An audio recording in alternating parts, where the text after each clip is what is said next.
तो जनाब welcome back CSS course के अंतर्गत आज लेक्चर नंबर 37 और आज के दिन हम लोग जानने वाले हैं जनाब सीएसएस में फ्लोट एंड क्लियर प्रॉपर्टी के बारे में। ये प्रॉपर्टी क्या होती है, कैसे यूज करते हैं सीएसएस के अंदर, सारी जानकारी आपको इस वीडियो में मिलने वाली है। चलिए अपनी वीडियो को स्टार्ट करते हैं बिना समय गवाए। तो जनाब हम लोग आ चुके हैं यहाँ पे कंप्यूटर की स्क्रीन पे। चलिए आपको समझाता हूँ फ्लोट एंड क्लियर प्रॉपर्टी कैसे यूज होती है।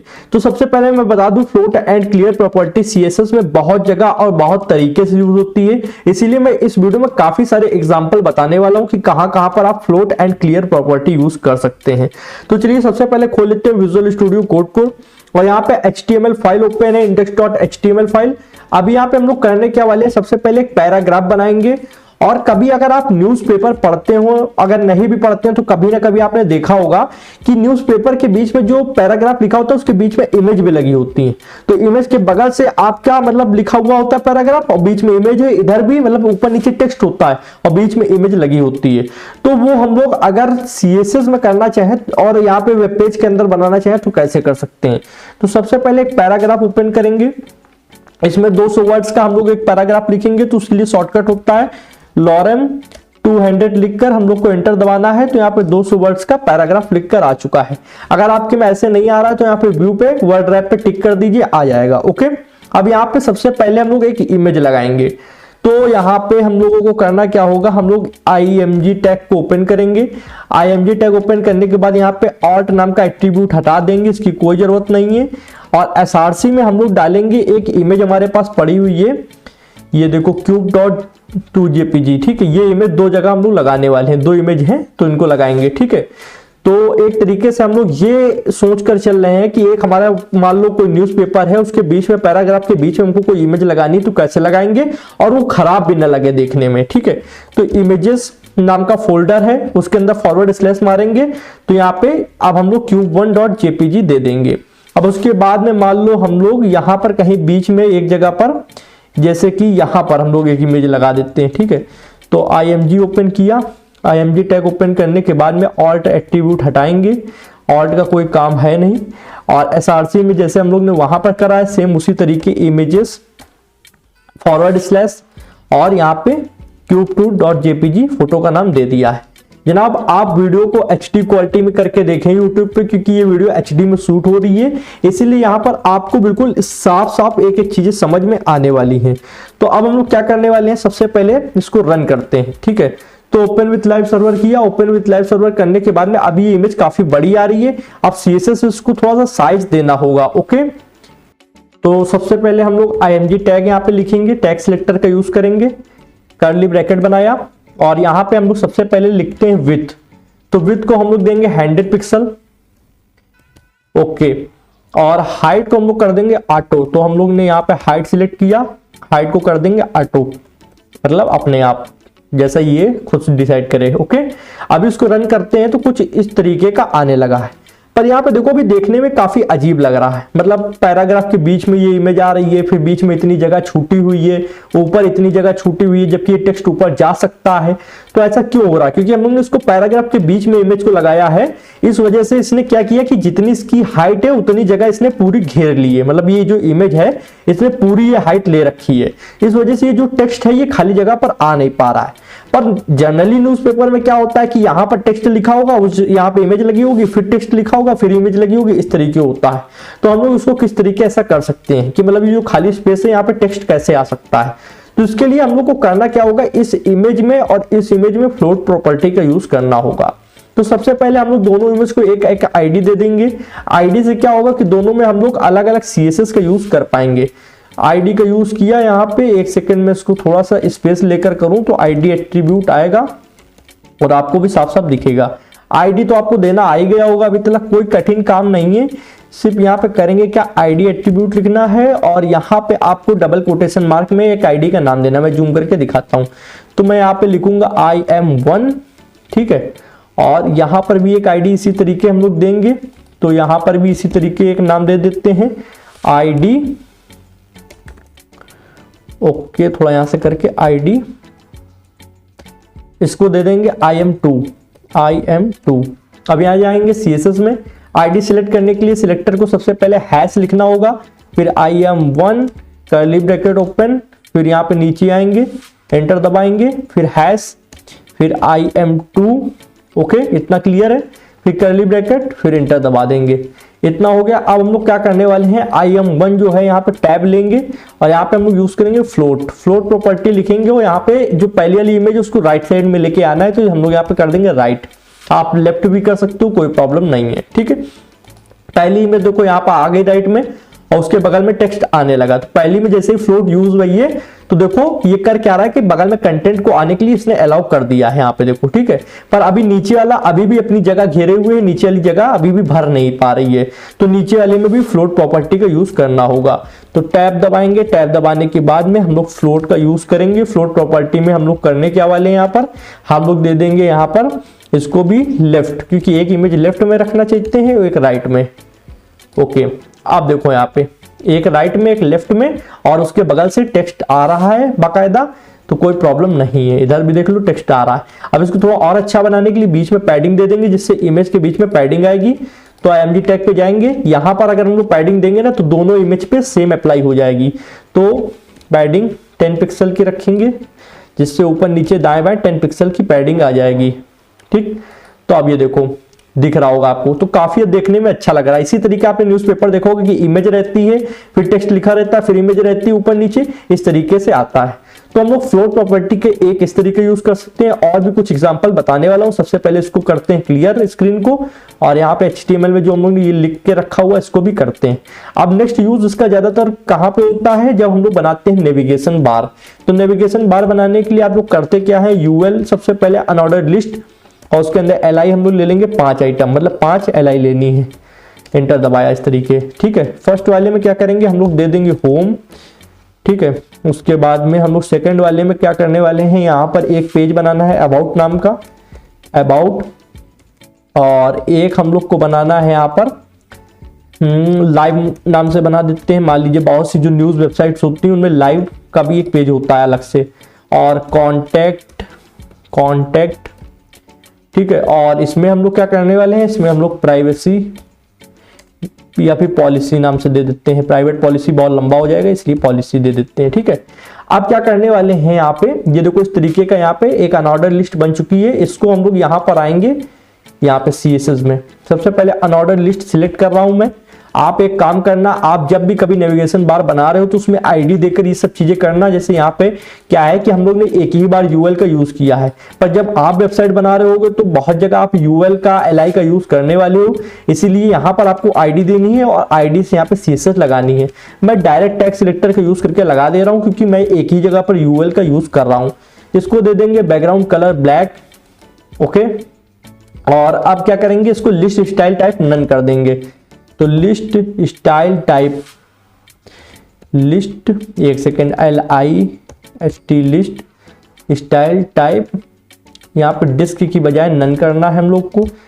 अब देखो नन कर देंगे तो यहाँ पे जो बिंदु बिंदु जैसी बन के आ रही थी वो गायब हो गई हैं। अब यहाँ पे कलर भी आ चुका है, पर अभी दिख नहीं रहा है। दिखेगा कब, जब हम लोग LI को कलर दे देंगे। तो हम लोग को LI को कलर देने के लिए सबसे पहले एंटर दबाएंगे, LI सिलेक्ट किया, कर्ली ब्रैकेट दबाया, और यहाँ पे हम लोग कलर रखेंगे इसको रेड, ठीक है। रेड क्योंकि साफ समझ में आएगा, इसलिए हम लोग यहाँ पे रेड रखेंगे। अब देखिए यहाँ पर हम लोग करने क्या वाले हैं, इसको यहीं पे लगे याद दे देते हैं पैडिंग। पैडिंग देने से क्या होगा कि पैडिंग देने से कितनी 5 पिक्सल पैडिंग देना तो आपको आता होगा, दाएं बाएं ऊपर नीचे इस तरीके हम लोग नहीं देते थे 10 पिक्सल, तो उसी तरीके देना है, ओके। अब देखो ये पैडिंग में पढ़ा चुका हूं, आई होप आपको आता होगा। यहाँ पर नेविगेशन बार बन चुका है, home, about, live, contact, policy. अब देखने एक चीज लग रही है कि मतलब जब नेविगेशन बार होता है तो ये जो पेजेस का नाम आ रहे हैं, जो लिंक्स आ रही हैं, ये इस तरीके आ जाती हैं। मतलब ये अभी वर्टिकल आ रहा है, हॉरिजॉन्टल मोड में आती है। हॉरिजॉन्टल मतलब होम, होम के बगल में अबाउट, अबाउट के बगल में लाइव, फिर कॉन्टेक्ट, फिर पॉलिसी, मतलब लेटी हुई शेप में, हॉरिजॉन्टल शेप में, ठीक है। तो वो कैसे आएंगी, उसको लाने के लिए मान लो हम लोग यहाँ पर लगा देते हैं फ्लोट प्रॉपर्टी, ठीक है। तो हम लोग उसको लगाते हैं फ्लोट, कर देते हैं राइट। जैसे ही राइट करेंगे तो वो लेट जाएंगी, ठीक है। देखो यहाँ पे लेट तो गई है, पर एक चीज यहाँ पे गड़बड़ हो रही है। गड़बड़ क्या हो रही है कि देखो ये तो आ रहे हैं पेजेस के नाम, पर यहाँ पे आपका सबसे पहले उल्टा आ रहा है। दूसरी बात कि कलर, बैकग्राउंड कलर गायब हो गया है, ये बहुत गड़बड़ मैटर है। मान लो यहाँ पे हम लोग राइट की बजाय लेफ्ट से भी स्टार्ट करें चीजों को, जैसे कि अगर हम लोग यहाँ कर देते हैं लेफ्ट, ठीक है, तब भी देखो बैकग्राउंड कलर गायब ही आपको दिखेगा। पेज तो सारे अब आने लगे, home, about, live, contact, policy, पर बैकग्राउंड कलर क्यों गायब हुआ, तो मैं आपको दिखाता हूँ। इसको करता क्या हूँ, साइड में खोल लूंगा, और ये सब चीजें कुछ मैं जानबूझ के भी करता हूँ क्योंकि जैसे बैकग्राउंड कलर गायब हुआ तो ये सिचुएशन आपके सामने भी आने वाली थी, तो पहले मैं इसको सॉल्व कर दूंगा तो आपको पता रहेगा। अब देखो बैकग्राउंड कलर गायब कैसे हो गया। जब आप फ्लोट प्रॉपर्टी यूज कर लेते हो तो ये अनऑर्डर्ड लिस्ट से, ये जो अनऑर्डर्ड लिस्ट है इसका कंटेनर से li बाहर आ जाता है। मतलब हर टैग अपना एक कंटेनर, एक बॉक्स बनाता है। जैसे यूएल के अंदर li है, आप देखो ये यूएल लिखा हुआ है, इसके अंदर li है। पर अब क्या हुआ, जब हम लोगों ने फ्लोट प्रॉपर्टी यूज कर ली तो ये यूएल से बाहर आ गया है। आप ये बात अभी नहीं मान रहे, मैं आपको यहाँ पे एक बॉर्डर लगा के दिखाता हूँ, उससे आपको समझ में आ जाएगा। बॉर्डर करूंगा 1 पिक्सल सॉलिड रेड, ओके, ये मैंने यूज किया। अब आपको मैं पूरा देखो दिखाता हूं, तो ये ऊपर ये दिख रही है रेड कलर की लाइन, ये इस वजह से आ रही है क्योंकि इसका जो कंटेनर था उससे जो मेन li है वो तो बाहर आ चुका है, इसीलिए वो छोटा हो गया, ठीक है। तो ये क्या होता है कि जब आप फ्लोट प्रॉपर्टी यूज कर लेते हो li के अंदर तो वो यूएल से बाहर आ जाता है, यूएल के कंटेनर मतलब यूएल के डिब्बे से li बाहर निकल आता है। तो ऐसे में हम लोग करेंगे क्या कि यूएल जो है उसमें अगर मान लो थोड़ी देर के लिए मैं फ्लोट को कर दूं कमेंट, यहाँ पे कमेंट कर दूं तो देखो पहले जैसे नॉर्मल हो जाएगा और कलर आ जाएगा, ठीक है। तो अब मान लो हम लोग उसको हॉरिजॉन्टल मोड पे भी लाना है, मतलब लेटा हुआ, और हम लोग बैकग्राउंड कलर भी लाना चाहते हैं, तो ऐसी सिचुएशन में करेंगे क्या, तो हम लोग जैसे इसको अनकमेंट कर देते हैं, जैसे अनकमेंट करेंगे तो फिर से कलर गायब हो गया। तो अब हम लोग करेंगे क्या, यहाँ पर आएंगे और यहाँ पर एक प्रॉपर्टी यूज करेंगे, कहां पर, फिर से देख लो आप, यहाँ पर ओवरफ्लो, सॉरी यहाँ पे अनऑर्डर्ड लिस्ट के अंदर आएंगे और यहाँ पर एक प्रॉपर्टी यूज करेंगे ओवरफ्लो, ठीक है। ओवरफ्लो प्रॉपर्टी यूज करने के बाद में हम लोग यहाँ पे कर देंगे ऑटो। जब ये ऑटो हो जाएगा ओवरफ्लो तो देखो बकायदा हम लोग का ये यहाँ पे पेजेस के नाम भी आने लगे और यहाँ नेविगेशन बार में आप देख सकते हो ब्लैक कलर बैकग्राउंड में आने लगा। तो कितना इजी था एक नैव बार को बनाना। अब इसमें कुछ करना नहीं होता, अभी ये लिंक में नहीं कन्वर्ट है। लिंक में कैसे कन्वर्ट होगा, इसी li को जब हम लोग एंकर लिंक के अंदर डाल देंगे, एंकर टैग के अंदर, तो वो लिंक में कन्वर्ट हो जाएगा। ये मैंने आपको एक प्रोजेक्ट भी करा रखा है जिसके अंदर नेविगेशन बार मैंने सिखाया था। तो अब देखो ये काफी सही दिख रहा है। अब मैंने आपको यहाँ पे 2 यूज बताए हैं, अभी मैं आपको और कुछ यूज बताने वाला हूं, तो अब नेक्स्ट यूज को समझते हैं। अब हम लोग इसका नेक्स्ट एग्जांपल समझने के लिए इसको सबसे पहले क्लियर कर देते हैं। नेक्स्ट एग्जांपल में होगा क्या कि हम लोग यहाँ पे पैराग्राफ बनाएंगे और पैराग्राफ के अंदर इस बार हम लोग थोड़ा कम वर्ड्स लेंगे, मतलब करीबन 25 वर्ड्स का पैराग्राफ लेने वाले हैं। तो लॉरेम LOREM लॉरेम 25 आप लिखते हैं, इंटर दबाते हैं तो 25 वर्ड्स आ जाएंगे। यहाँ पर इमेज ले लेंगे एक, मैं क्या कर रहा हूं भी आपको समझ में आएगा। इमेजेस में ऑल्ट हटा देंगे, ऑल्ट हटाने के बाद में यहाँ पर हम लोग इमेजेस फोल्डर के अंदर वही इमेज यूज कर लेंगे, cube1.jpg CSS वाली फाइल में जाएंगे, पैराग्राफ को सिलेक्ट करेंगे, कर्ली ब्रैकेट दबाएंगे तो बॉर्डर यहाँ पे लेना पड़ेगा। बॉर्डर में क्यों ले रहा हूं, जिससे चीजें आपको समझ में आएंगी कि जो हमारी इमेज है वो बॉर्डर से बाहर किस तरीके आ रही है, अभी मैं आपको यहाँ पे दिखाने वाला हूँ। 1 पिक्सल सॉलिड रेड कलर इसलिए लेंगे तो साफ साफ दिखेगा। लगे यहाँ तो हम लोग को करना क्या होगा, जो इमेज है हमारी उसको हम लोग यहाँ पे साइज भी दे देंगे। तो img टैग का यूज करेंगे, कर्ली ब्रैकेट ओपन किया, इसको भी हम लोग दे देते हैं विथ, ठीक, विथ हम लोग देंगे यहाँ पे 100 पिक्सल्स की, और हाइट दे देते हैं इसको, एंटर दबाया। हाइट वही हम लोग ऑटो रखेंगे तो ऑटो सही रहेगा क्योंकि हम लोग फ्लोट प्रॉपर्टी यूज करने वाले हैं। अभी देखो रन करते हैं तो इस तरीके का आ रहा है और कंटेंट इसके बगल में नहीं आ रहा है, सेम पहली वाली सिचुएशन है जो मैंने बताई थी। अगर हम लोग करने के वाले हैं, इमेज पे जाएंगे और इमेज पे हम लोग लगा देंगे फ्लोट राइट, ये हम लोग यहाँ पे लगा देते हैं, मान लो फ्लोट राइट। तो देखो यहाँ पे क्या होगा कि ये आपका आ तो रहा है, पर एक चीज आपने नोटिस करी, यहाँ पे देखो कि ये बाहर आ गया कंटेनर में। हम लोग ने देखो यहाँ पे इसीलिए बॉर्डर दिया था जिससे आपको समझ में आएगा। तो ये जो कंटेनर का बॉर्डर है उससे ये इमेज बाहर आ गई। तो ये क्या हो क्या रहा है कि एक डब्बे से दूसरा सामान बाहर निकलने लग रहा है। आपके पैराग्राफ के अंदर ये इमेज यूज करी गई है, आप यहां देख सकते हैं पैराग्राफ के अंदर ये इमेज यूज करा गया है, जबकि इसको इसके अंदर आना चाहिए, पर हम लोगों ने यहाँ पे यूज किया हुआ है फ्लोट प्रॉपर्टी, इसलिए ये पैराग्राफ के कंटेनर से बाहर आया। तो अब हम लोग यहाँ पे क्या यूज करेंगे आपको समझ में आ चुका होगा। अभी मैंने आपको सिचुएशन में बताया था कि यहाँ पे क्या यूज कर सकते हैं, कौन सी सिचुएशन, जब मैंने यहाँ पे आपको नेविगेशन बार दिखाया था बनाकर। तो ऐसी सिचुएशन में हम लोग को यहाँ आएंगे और यहाँ आने के बाद एंटर दबाया, ओवरफ्लो, और क्या कर देंगे, ऑटो कर देंगे। तो यहाँ पे ऑटो करते ही देखो ये सिचुएशन सही हो गई, ये इसके अंदर आ गया, उसके बगल में भी कंटेंट आ रहा है, ये प्रॉब्लम सॉल्व हो गई। अब इसी से रिलेटेड एक प्रॉब्लम और है, यहाँ पे फ्लोट हटाते हैं और देखो यहाँ पे जो कंटेंट लिखा हुआ है इसको क्या करने वाले हैं, थोड़ा बढ़ाएंगे। इस तरीके हम लोग पहले इसको कम करते हैं और LOREM लॉरेम 200 करके इसको बढ़ाएंगे, एंटर दबाया। ओके, अब यहाँ पे एक इमेज और यूज करेंगे, तो IMG टैग के अंदर आर्ट हटा देंगे हम लोग, आर्ट का कोई यूज अभी नहीं है। अल्टरनेटिव टेक्स्ट आप जब दिए, जब वेबसाइट आप बना रहे हो उसको रन करने जा रहे हो, तो SRC में हम लोग को इमेजेस पे जाना है, फॉरवर्ड स्लैश लगाना है, cube2.jpg देनी है। अब देखो क्या करेंगे, style.css वाली फाइल पे आएंगे। अब यहाँ पे सबसे पहले हम लोग लगे हाथ करते क्या वाले हैं, यहाँ पर एक आईडी बनाएंगे, अभी दिखा देता हूँ। तो देखो ये कुछ इस तरीके का कंटेंट आ रहा है और कंटेंट आने के बाद में देखो बगल में 2 इमेजेस आ रही हैं। तो हम लोग करेंगे क्या, यहाँ पे सबसे पहले एक आईडी बनाएंगे,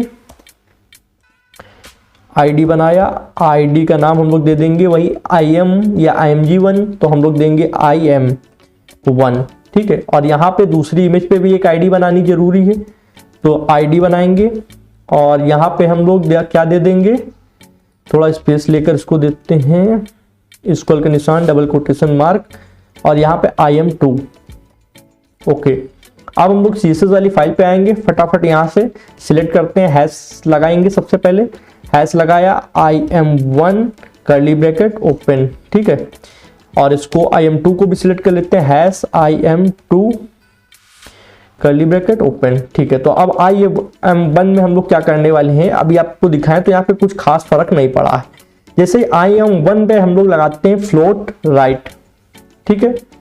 तो यहाँ पे एक चीज आप देखो, फ्लोट राइट हमने किया तो एक इमेज राइट में आ गई और एक इमेज अभी लेफ्ट में है, तो हम लोग मान लो दूसरी इमेज पे भी लगा देते हैं फ्लोट राइट। ओके, तो यहाँ पे पहली पे भी फ्लोट राइट लगाया, दूसरी पे भी फ्लोट राइट लगा देते हैं।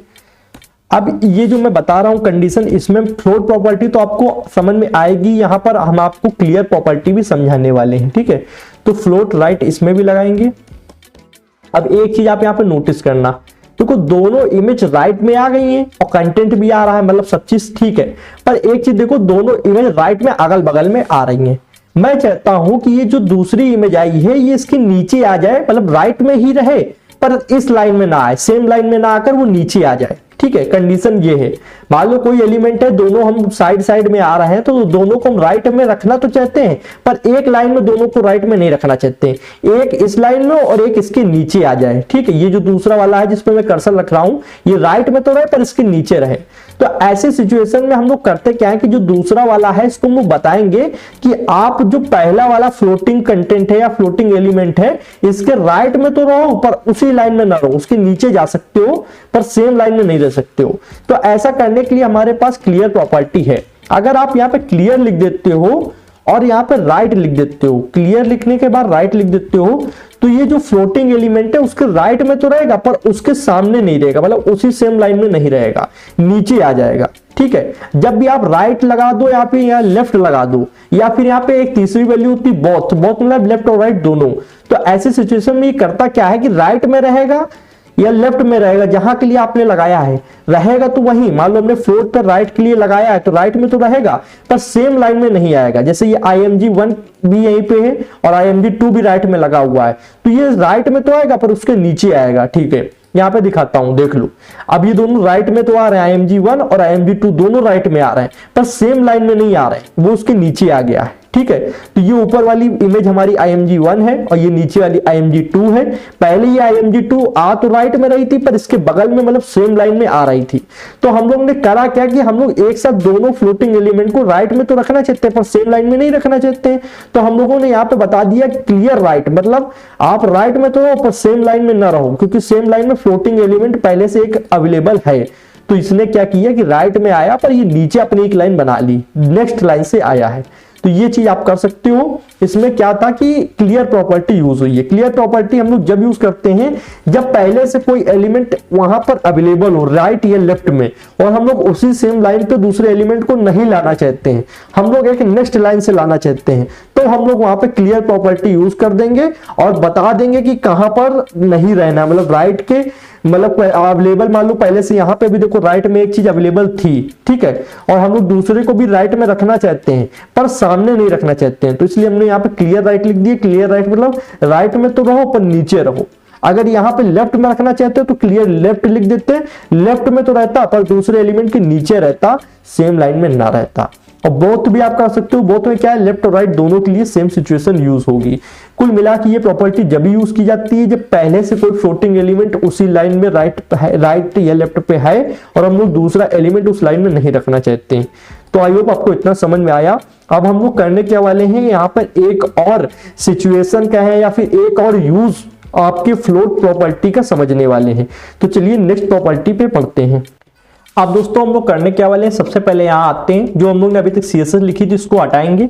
अब हम लोग लास्ट एग्जांपल आपको बता रहे हैं, ये मैं आपको बता दूं, ये लास्ट एग्जांपल आपको काफी ज्यादा यूनिक दिखने वाला है कि इसमें हम लोग फ्लोट एंड क्लियर प्रॉपर्टी कैसे यूज करेंगे।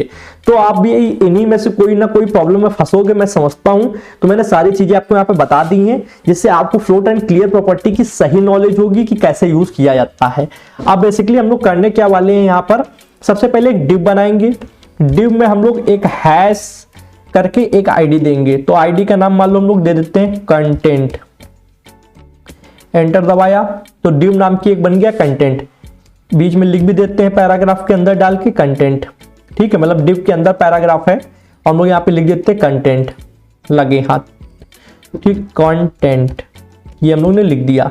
एक और डिव बनाएंगे, एंटर दबाया, एंटर दबाने के बाद थोड़ा स्पेस ले, चाहे एक और एंटर दबा लेते हैं, दूर दूर आपको चीजें दिखें तो सही है। डिव हैश और यहाँ पे देंगे साइड बार और एंटर दबाएंगे। अब देखो क्या है कि यहाँ पे जैसे हम लोग ने उसमें पैराग्राफ दिया तो इसमें भी दे देते हैं और यहाँ पे भी हम लोग लिख देते हैं। क्या लिखेंगे हम लोग लिखेंगे यहाँ पर, यहाँ पे साइड बार। ओके, दो चीजें हो गई। थोड़ा एंटर दबा के स्पेस ले लेते हैं। अब आते हैं सीएसएस में। सबसे पहले सीएसएस में हम लोग आएंगे तो आईडी को सिलेक्ट करेंगे, तो यहाँ पे सबसे पहली आईडी थी हमारी, यहाँ पे हैश लगाया, कंटेंट और कर्ली ब्रैकेट ओपन किया, एंटर दबाया।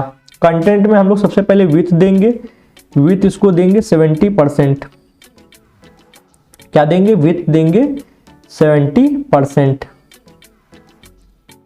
तो 70 और परसेंट। उसके बाद में हम लोग एंटर दबाएंगे, हाइट इसको देंगे आपकी 200 पिक्सल्स, ठीक है। ये सब मैं आपको समझाने के लिए लिख रहा हूं, आप भी इसका यूज करके समझ सकते हैं वीडियो के बाद में, ठीक है। हाइट 200 पिक्सल्स और इसको एक कलर दे देंगे, तो बैकग्राउंड कलर मैं दे देता हूं ब्लू, यहाँ पे ब्लू, ठीक है। इतना हो चुका है, हाइट दे दी, विड्थ दे दी, बैकग्राउंड कलर दे दिया। अब हम लोग सेम नीचे आते हैं। सेम नीचे आने के बाद में हम लोग करने के वाले हैं, यहाँ पर एंटर दबाएंगे। एंटर दबाने के बाद में हम लोग हैश लगाएंगे। हैश क्यों लगा रहे हैं, हैश इसलिए लगा रहे हैं जिससे हम लोग दूसरी आईडी सिलेक्ट कर पाए, साइड बार वाली जो बनाई थी। यहाँ पे भी कर्ली ब्रैकेट ओपन किया, कर्ली ब्रैकेट ओपन करने के बाद इसको भी सेम हम लोग देंगे, पर थोड़ा सा विड्थ में फर्क रखेंगे क्योंकि साइड बार छोटा होता है, मेन कंटेंट में ज्यादा चीजें होती हैं, ठीक है। तो हम लोग यहाँ पे इसको करने क्या वाले हैं, यहाँ पे विथ WIDTH विथ इसको हम लोग देंगे 30%, मतलब टोटल स्क्रीन का 70 मेन कंटेंट को मिलेगा और 30 साइड बार को मिलेगा, ठीक है। हाइट 200 पिक्सल रखते हैं पहले अभी, ठीक है, height 200 pixels, okay. Background colour भी इसको देना पड़ेगा, तो बैकग्राउंड कलर दे देते हैं रेड। बैकग्राउंड कलर रेड देना था, डायरेक्ट लिख दिया मैंने रेड, तो बैकग्राउंड कलर यहाँ पे रेड, ओके। अब इसको रन करके देखते हैं तो इस तरीके का कुछ आ रहा है, ठीक है।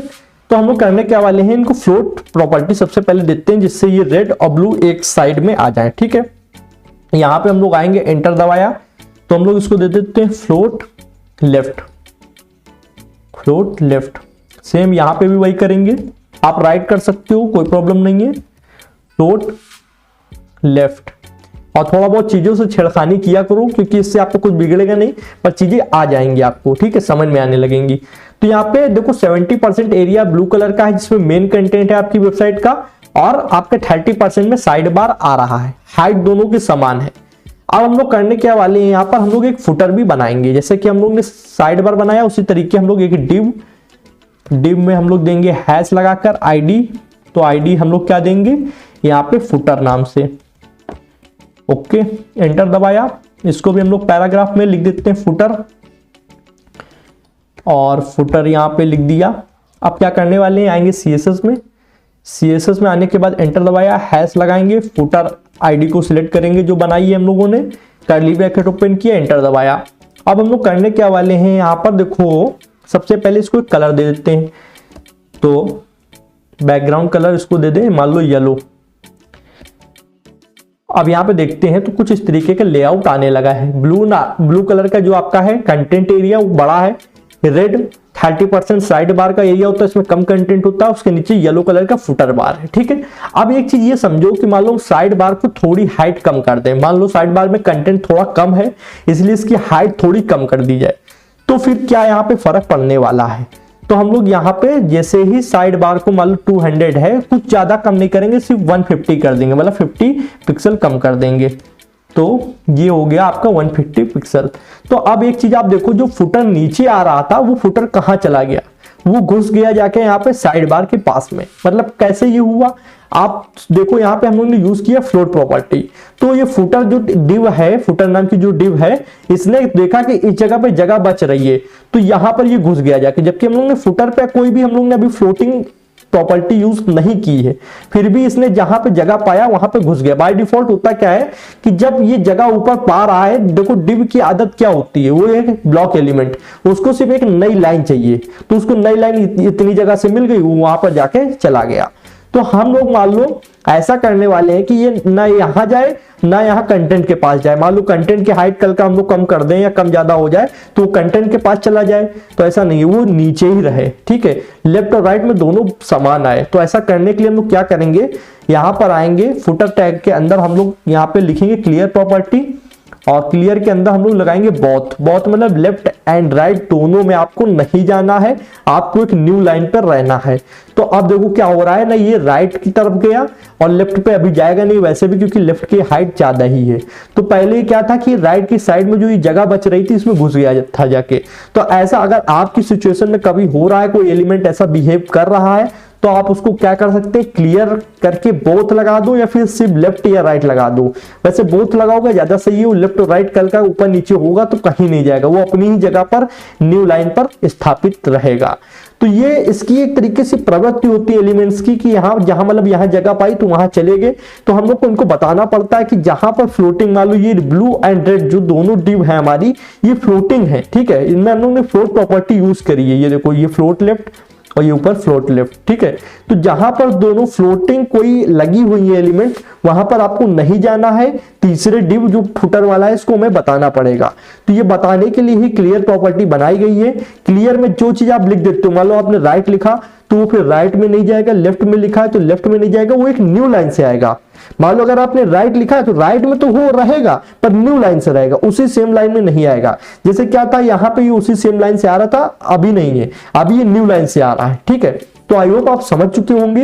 ये था हमारा यहाँ पे आज का कंप्लीट ये पूरा सीरीज, जहां पर मैंने एक एक चीज आपको बताया हुआ है। इसमें हमने फ्लोट एंड क्लियर प्रॉपर्टी के बहुत सारे एग्जांपल समझे और बहुत सारे तरीकों से हम लोग ने इसका यूज किया है। ये वीडियो हो सकता है काफी लंबी बनी हो, पर आपको इस वीडियो को लाइक करना चाहिए। इससे हम लोग थोड़ी मेहनत जो करते हैं तो हम लोग को भी मोटिवेशन मिले कि हाँ आप लोग सपोर्ट कर रहे हो। कमेंट में फीडबैक देना कि ये आपको चैप्टर कैसा लगा, आपको समझ में आया कि नहीं आया। हम आपको बहुत ज्यादा इजी तरीके से एक्सप्लेन करने की कोशिश करते हैं। इन फ्यूचर हम लोग सी लैंग्वेज का भी कोर्स लाएंगे, काफी ज्यादा अच्छी कोडिंग कोर्सेज लाएंगे। तो प्लीज इस चैनल को कर ले सब्सक्राइब, बेल आइकन के ऊपर, जिससे आने वाली interesting coding videos and courses की नोटिफिकेशन आप लोग को मिलती रहेगी। आज की वीडियो में जनाब इतना ही था। Thanks for watching friends. जय हिंद, जय भारत।